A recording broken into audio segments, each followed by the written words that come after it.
as the fetus grows, when the mother has the child, she nurses the child, and the child begins to be able to take advantage of these benefits in their lives. How long between children does it take a mother to regenerate the essential fatty acids in her system to take care of that? That's a good question, and I'm going to have to plead a little ignorance on that. I don't think I don't know. I haven't studied that part of life that much. I know who would know, but I'd have to go look at his papers to see how long it takes to replenish. I'm sure it will depend on where he started before the first pregnancy and how much you went down.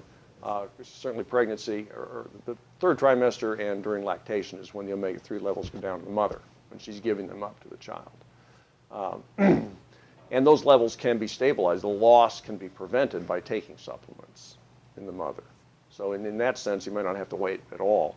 That your levels, if you've been supplementing during the first pregnancy and lactation, you may not need to worry about, well, there's a lot of other reasons for taking a break between having the first and the second kid, besides getting your omega-3 levels up. But they'll probably be pretty well stabilized. But lack of essential fatty acids through having children and nursing and whatever it might be can also be a negative to a woman's health, can't it? Potentially, yeah. There are certainly some women that are, I mean, the area of most direct focus here is on postpartum depression, which thankfully not that many women actually get clinically depressed. But there has been some suggestion that the women who are prone to that, who have a baby, who are also low in omega-3, might be more likely to develop postpartum depression.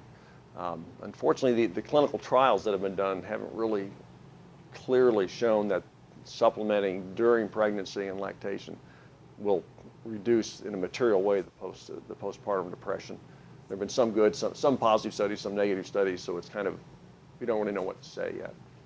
But they can contribute to the development of the brain and some of the other organs in the fetus. Yeah, absolutely, absolutely.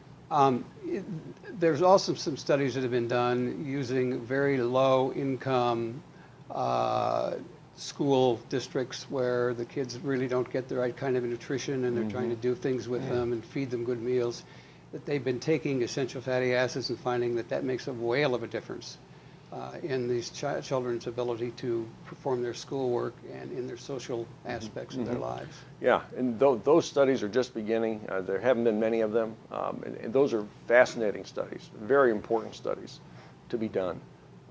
We're just getting the idea that maybe somebody ought to do these trials and prove it. But unfortunately, many of those studies are, from a scientific point of view, confusing because they often give a whole mixture of nutrients. It's not just, the pure scientist would like to see, well, just give the omega-3s and see if that helps. But what typically is done, you get a vitamin pill and you get maybe some omega-3s, and you might get some vitamin C and some vitamin D and a whole mixture of things, which all together help with the kid, which at the end of the day is the important thing. But it doesn't help us tease out which is the most important component of that mixture, which I think we'll probably see more studies like that. But the ones I'm aware of have been kind of a cocktail of nutritionally dense products that they give to one half of the kids, not the other half of the kids. And then they measure the behavioral problems. This has been done in prisoners as well, where we've seen.